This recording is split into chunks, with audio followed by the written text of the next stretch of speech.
Je suis policier à la Sûreté du Québec, mon matricule 11246. Je suis un agent de la paix du Commonwealth. Mon nom, Roch Larochelle, ROCK Larochelle. Les gens doivent savoir que c'est mon statut d'agent de la paix du Commonwealth qui protège ma situation. La Sûreté du Québec est une entreprise privée. Vous devez savoir que ce n'est pas la Sûreté du Québec présentement qui fait le travail. La seule personne au sein de la Sûreté du Québec qui fait le vrai travail à faire, c'est moi. Il n'y en a pas d'autre.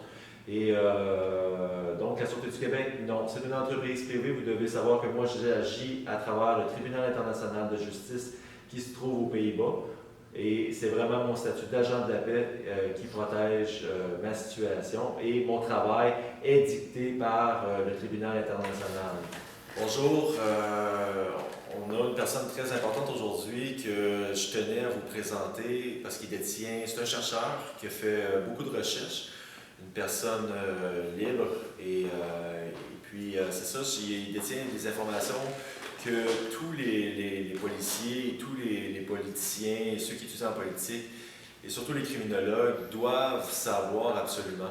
Donc le but c'est de pouvoir vous enseigner une nouvelle criminologie, une criminologie récente, pour que tous puissent pouvoir protéger la sécurité publique de votre famille, de vos enfants et de tout le monde dans le fond.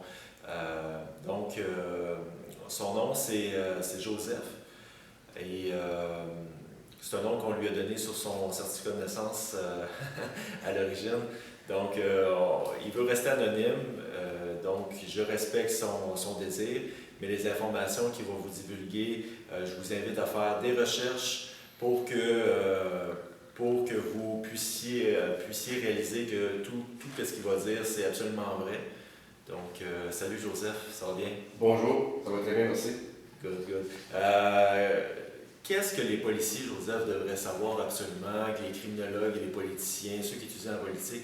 Tu me disais qu'il y a des informations très précises que les policiers devraient savoir. Bien, avant tout, les policiers, ce qu'ils devraient savoir, c'est qu'il y a une différence entre la personne juridique et l'être humain. Quand tu m'as nommé tantôt Joseph, oui, c'est un nom qui m'a été donné à ma naissance. C'est un nom qui n'est pas sur mon certificat de naissance. Il est sur mon certificat de naissance, mais avant tout, il est sur mon enregistrement d'une naissance vivante. Ce qui n'est pas la même chose. Le document, le certificat de naissance qu'on détient, c'est une création du gouvernement. C'est le gouvernement qui a créé ce document-là, mais les informations qui sont sur ce document-là viennent de l'enregistrement d'une naissance vivante. C'est un document qui est détenu par les services sociaux du Québec.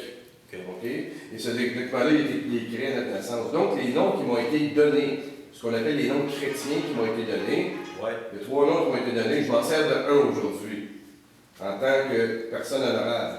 Je suis une personne honorable et je me sers toujours de ces... Je peux me servir du nom que je veux, parce qu'ils m'ont été donnés à ma naissance. Le seul nom de famille qui ne m'appartient pas, parce que le nom de famille ne t'appartient pas, c'est un nom de clan. C'est un clan, c'est un nom de famille, donc c'est le nom qui ne mourra jamais. Joseph va mourir un jour. Le clan ne mourra jamais, mais le nom ne mourra jamais. Donc les policiers doivent savoir la distinction entre les deux, parce qu'il y a une personne privée puis une personne juridique. Et si on regarde simplement à l'intérieur du Code civil du Québec, l'article 1, on n'a pas besoin d'aller bien loin, on passe dans l'article 1. L'être humain, et c'est la seule place dans le Code civil qui parle de l'être humain possède la personnalité juridique et la jouissance de ses droits civils. Ça veut dire que, tu es en train de me dire qu'il y a une personne à part. Donc, j'ai des documents qui prouvent ça hors de tout doute. Parce que le document qui a été signé l'enregistrement d'une naissance vivante, ça a été signé par mes parents. Ils sont une création de Dieu. On est toutes des créations de Dieu. On a été créés par Dieu avant tout, et c'est l'homme qui a créé le gouvernement. Et quand l'homme a créé le gouvernement, ils ont créé obligatoirement une personne juridique pour être dans la capacité de faire du commerce. Parce que tout est commerce. Et lorsque les policiers doivent savoir, c'est une distinction claire entre les deux. Il y a la personne privée et il y a la personne juridique. Et pourquoi on n'est pas bénéficiaire aujourd'hui de la personne juridique, même si on la possède, on n'est pas bénéficiaire. Pourquoi? Parce qu'on est considéré comme mort depuis l'âge de 7 ans. on est considéré mort depuis l'âge de 7 ans. Depuis l'âge de 7 ans. Qu'est-ce que tu veux dire exactement? Et voici comment la loi fonctionne. Ouais. La loi fonctionne dans l'amirauté. On est sur la loi maritime ici, même sur le territoire, même sur la terre, on est sur la loi maritime. Ouais. Toutes les cours opèrent sous la loi maritime. La loi maritime, ça veut dire que tout ce qui est sur un bateau est détenu sur un bateau. Mais lorsque tu quittes l'hôpital, ou dès qu'un docteur a quitté le fait que tu es venu au monde, tu es considéré comme perdu à la mer. Tu es considéré comme tombé en bas du bateau. Tu es considéré comme sorti de l'hôpital, c'est comme si tu avais tombé en bas du bateau. Donc, si je comprends bien, c'est que les structures établies par le gouvernement, dans le fond, qui est une corporation, qu'on va expliquer tantôt. Oui. Donc, si on sort des structures établies par la corporation, on est comme en dehors complètement du bateau. On est tombé en bas, on fait plus partie du cargo du bateau. C'est ça. On est comme perdu à la mer. On est comme en dehors d'un système commercial.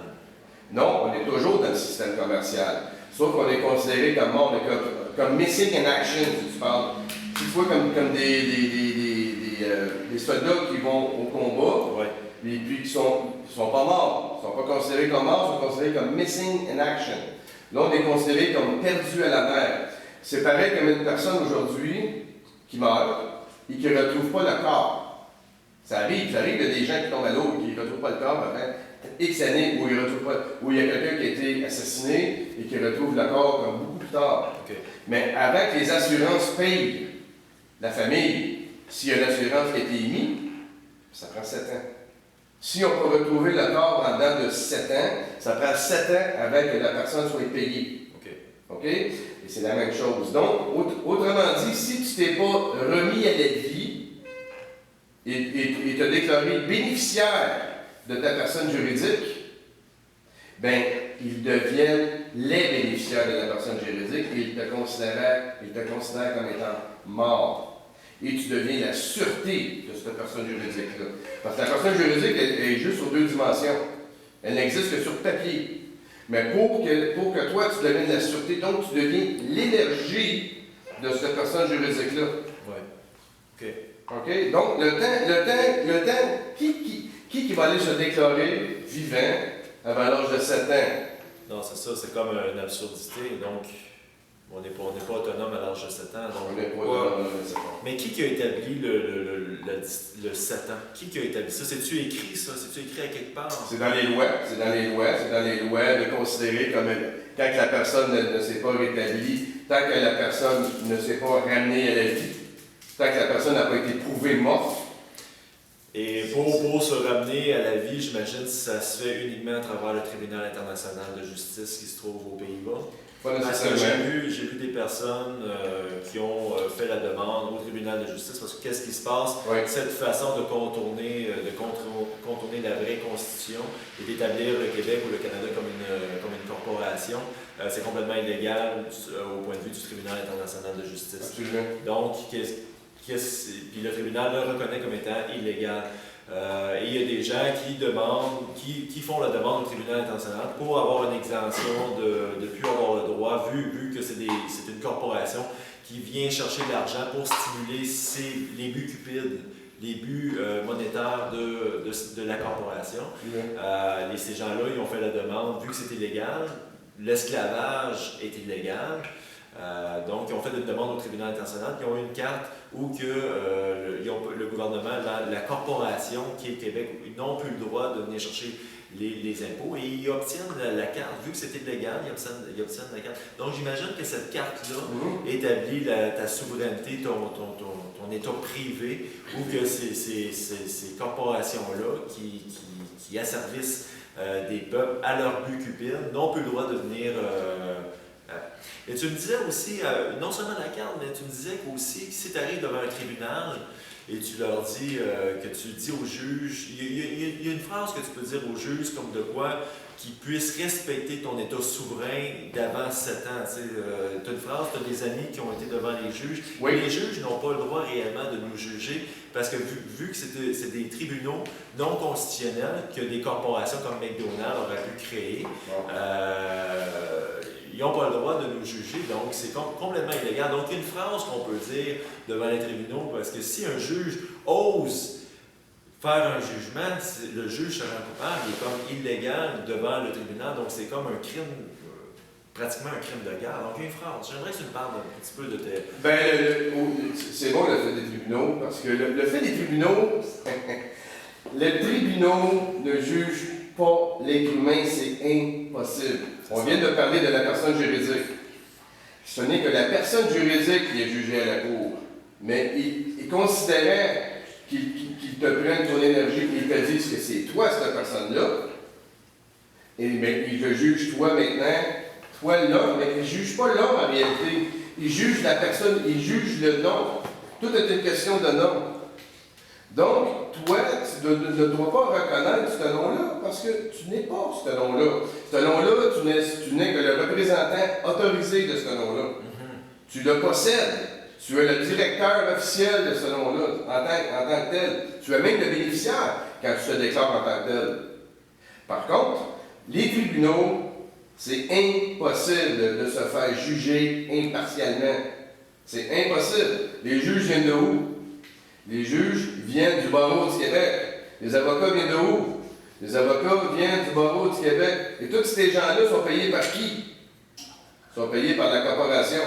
C'est ça, exactement. Il n'y a aucune possibilité d'avoir une impartialité dans ce cours-là, c'est impossible. Donc, parce que ce sont des cours de droit civil, ce sont des cours de loi maritime, ce sont des cours commerciales, simplement des cours commerciales. Et c'est pour ça que le juge est assis plus haut. Pourquoi que le juge serait assis plus haut? Parce qu'il est le capitaine du bateau. Tout est basé sur la loi maritime.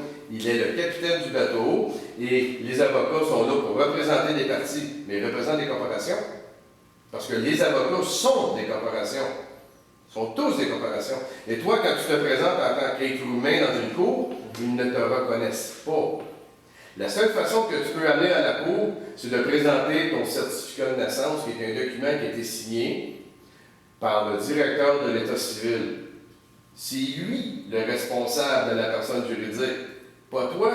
À quel moment as-tu, toi, signé un document pour devenir responsable de la personne juridique?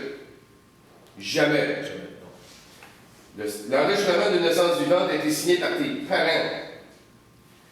Le certificat de naissance a été signé par le directeur du droit civil. Il est le responsable de la personne juridique, pas toi. Tu en es simplement les bénéficiaires. Ils t'ont nommé le fiduciaire de cette personne-là, et là, ils t'ont donné. C'est un système d'esclavage extrêmement bien gardé. C'est sophistiqué. Ils sont brillants, ce monde-là, en passant. Hein? C'est du monde brillant. Ceux qui ont mis ce système-là en place, là, c'est du monde brillant. Je ne dis pas que c'est du bon monde, je dis que c'est du monde brillant. Ils ne font que du commerce. Ils possèdent absolument tout. Dès que toi, tu achètes quelque chose avec de l'argent qui n'existe pas en passant, on va en parler tantôt, Ouais. mais